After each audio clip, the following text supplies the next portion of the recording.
Senator Shaheen. Mr. Secretary,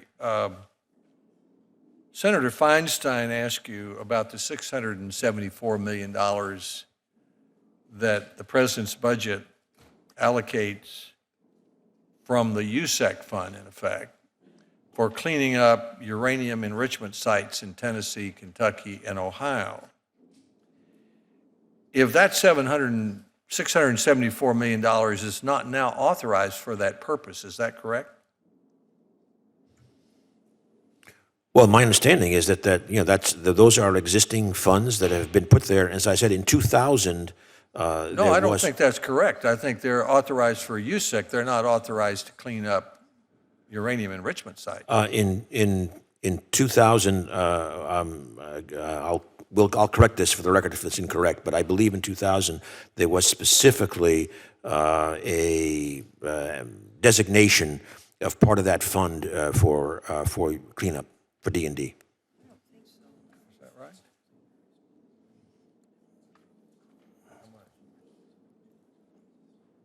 Well, staff says it's a small portion that never got used. My assumption. Well, it was a small portion, but as a reminder, all of that fund bears interest, and it is now a fairly substantial amount of. It's a substantial fund, but the bottom line, I think, if we can't use that fund, there are $0 in your budget for cleaning up uranium enrichment sites in Tennessee, Kentucky, and Ohio. Isn't that correct? We certainly need to continue that work, and again, we proposed a way of going back to the initial concept that the users pay with a very, very small fee. No, I think the answer is there's zero unless we can use the USEC money, right? Well, yeah, our proposal is to use the USEC fund. Right, but I'm not convinced that we have the authority to use it. So why have you not asked the Congress to reauthorize the money so that we can use it for the purpose you intend? Well, I think our budget proposal to the Congress does. But it would require new legislation, would it not? I mean, wouldn't the Energy Committee have to reauthorize the use of the money for the purpose you now intend? Well, first of all, we have, of course, discussed this with the Energy Committee last week. But you haven't sent them any legislation. No, again, I don't want to get onto shaky ground in terms of what is needed. My impression is that certainly the Congress could go forward with that fund, but it would require. With all respect for you, and I have a lot for you. I think you're already on shaky ground here. We certainly can be forthcoming with a proposal for legislation. I think that basically the administration has done something that other administrations have done, but for things that they think Congress will find other money for. And the Army Corps of Engineers is a second example. They know the Congress cares about that because people care about it, so they underfund it, knowing that we'll have to make up the money, which we did last year. And you know that we've got to clean up the uranium enrichment sites in those 3 states, and so basically you've put 0 in the budget for it, knowing we're going to have to use discretionary money, and that means reduce other funding. So I would ask that if you want us to use that you consider sending promptly up to the Congress a request for the authority to do it if it's needed. Let me go back to... We will follow up on that, Mr. Chairman.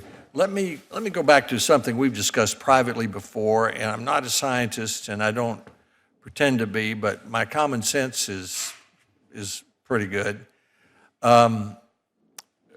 We're in a swivet in this country and the world over climate change and the need to produce carbon-free electricity.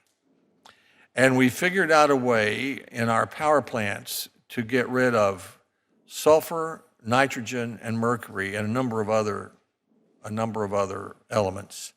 And as a result, the air in Tennessee around the Smoky Mountains is a lot cleaner. You can actually see the Smokies. People like that. We haven't really figured out as well a commercially viable way to capture carbon and do something with it if it comes out of a power plant, out of a coal-fired power plant or out of a gas-fired power plant. There is this limited mechanism we have for capture and sequestration, which could be available some places, but even if it's available, it's very expensive. And carbon capture, the process of carbon capture for any purpose is expensive.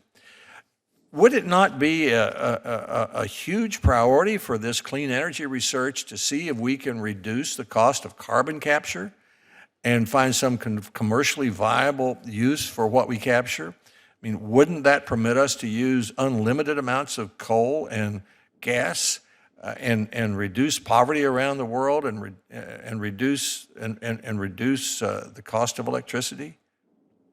Oh, but we totally agree, and I think we're doing that.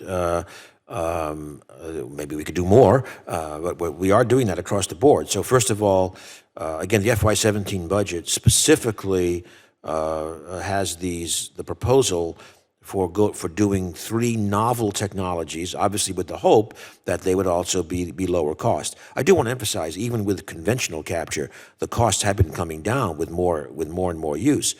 And also the enhanced oil recovery, when the oil prices were higher, especially, provided a substantial offset against the costs. That's another issue where the lower oil costs have impacted. So we are working on that front end of different capture technologies, not just with different solvents, but with different processes, like chemical looping. Then on the backside, one example of a hub is the one that's basically working on sunlight to fuels, which means sunlight plus water plus CO2 to fuels. Is that the ARPA-E company? No. This is a hub, a combination of Caltech and Berkeley doing that. But ARPA-E is also, I think ARPA-E also has a program for this.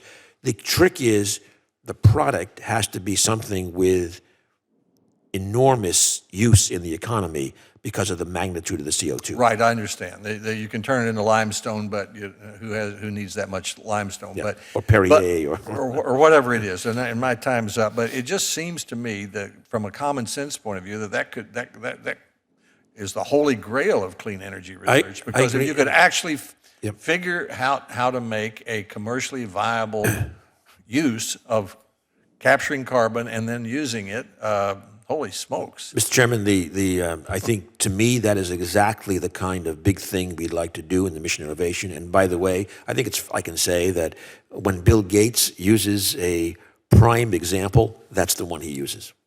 Senator Feinstein. Yeah.